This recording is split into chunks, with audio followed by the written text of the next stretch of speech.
Hey guys, hope everyone is going super well.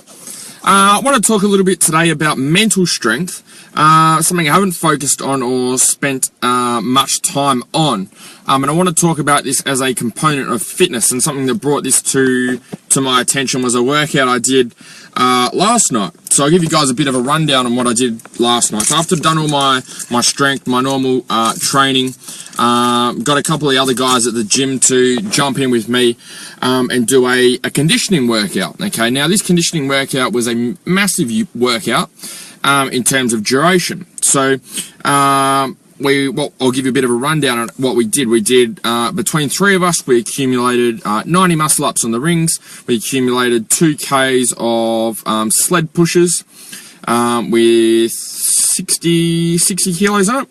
And then the third person was working on the assault bike, okay, smashing it on there. So in total, when we got to the end of that workout, it took us about 45-50 minutes to get through of constant movement, okay. Now, a lot of people would say, okay, that workout's too long, it's going to lose the intensity, it's not going to be as effective, we could be doing a heap of other stuff that's better, recovery's going to be a little bit longer, it might halt your progress or other sessions for the rest of the week, and they're all perfectly valid points.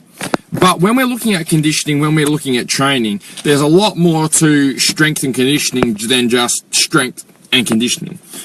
There's a lot of other components that go into that make all the cogs turn to be able to get the best result out of those things. And one of those things is looking at mental strength. Now, a lot of people think that they are mentally tough, okay, specifically in racing. So if you're winning, you're doing well, you're towards the front, you're running top 10, okay, state, national level, most of those people, if you ask them, would consider themselves fairly mentally tough. Now, mental strength is a bit of a something that seems to get boosted up by ego, because you'll never ask someone who runs in that top 10, top 5,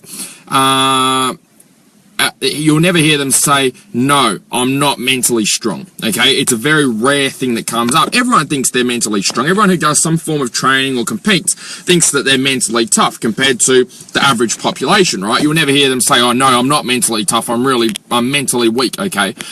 Because they probably wouldn't be in the position that they're in.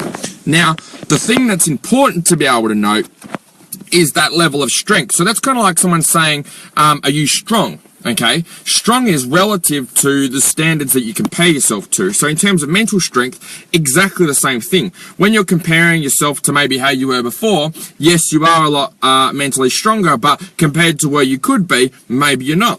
And that's something you need to be able to train through training, okay, and be able to implement, and through that comes doing tough workouts. So like the one I did last night, that I just gave you guys as an example, that's a mentally tough workout, okay?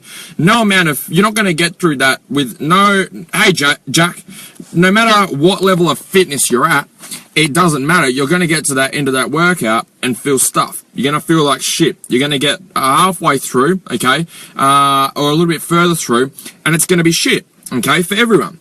And that's just teaching you to be able to push. So when we got to that, we get, say, 20 minutes in and it starts getting tough, then that's when we really had to start grinding. So last night we get to that 20-minute mark and you're like, oh, shit, we're only like halfway through, not even halfway through. We got to do what we just did again, and I'm already stuffed now, okay? And you've been busting your ass for 20 minutes already. So it's more of a mental push, okay? Like with the sled pushes last night, they start off right, okay? They start off not too bad. Same with the muscle up, same with the assault bike. Everything starts off relatively easy.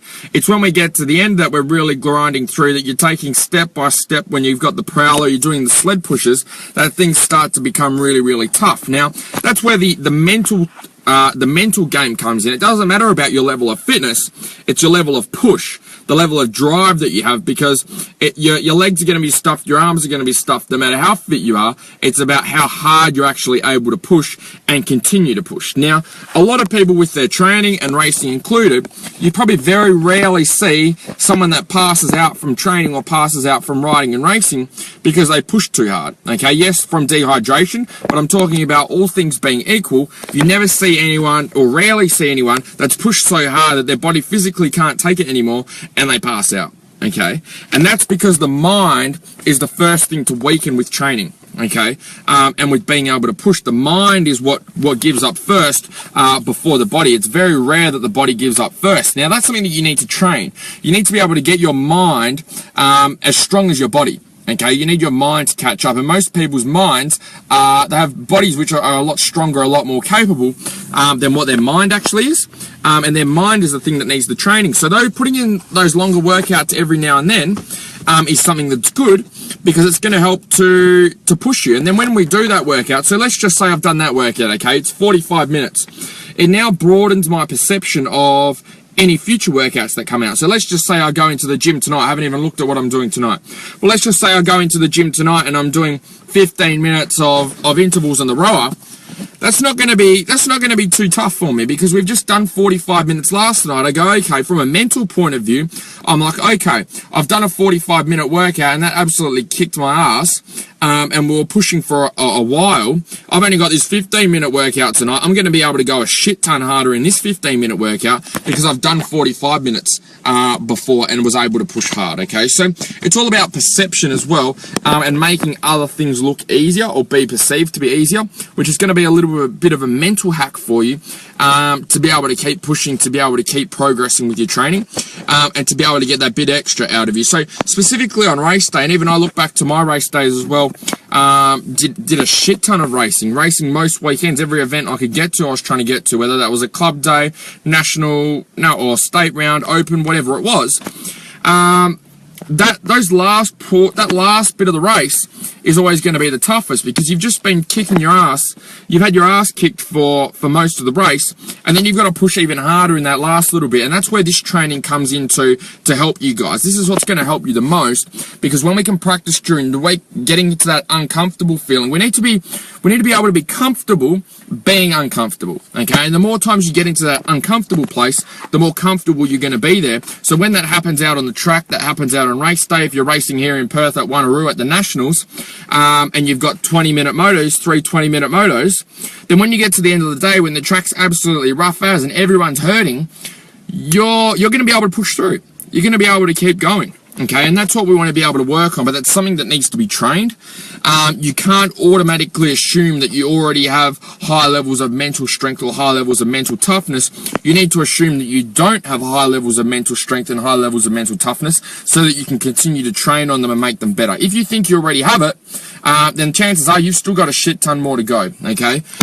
Because as soon as you start to think that there's no room for improvement there, then that's when you're going to be stuck and other people are going to be overtaking you, okay? People are going to be pushing forward. It's all about having that mental strength. The fitness is good, the strength is good, the conditioning is good, but the mind is what controls everything, and you need to make sure that you train your mind as a muscle as well. Like you would with your strength training, like you would with your conditioning, your flexibility work.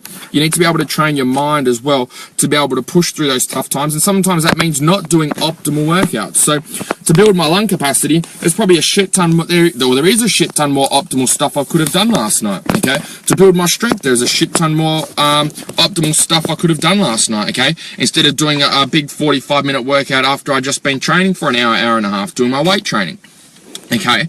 But it's all about the mental edge for that. So it's not about being able to improve my lung capacity or improving any of those physical aspects of training. It's training the mental aspect, and that's something you guys need to be able to incorporate into your training to make sure that here and there you're having that mental push, which really puts you outside your comfort zone, to be able to take your training, riding and racing to the next level. So hope you guys were able to find that useful and helpful. I thought I'd share a little bit of my training with you guys, because it's not something I do too much. I don't like to talk about myself too much. I'd rather help you guys, but I thought that was a perfect example to be able to give you guys a little bit of insight. So if you found this helpful, give me a thumbs up, or even if you have any questions, feel free to post them in the comments below, and hope you guys have a great day. We'll speak to you soon, and remember, train hard, race harder. See you guys.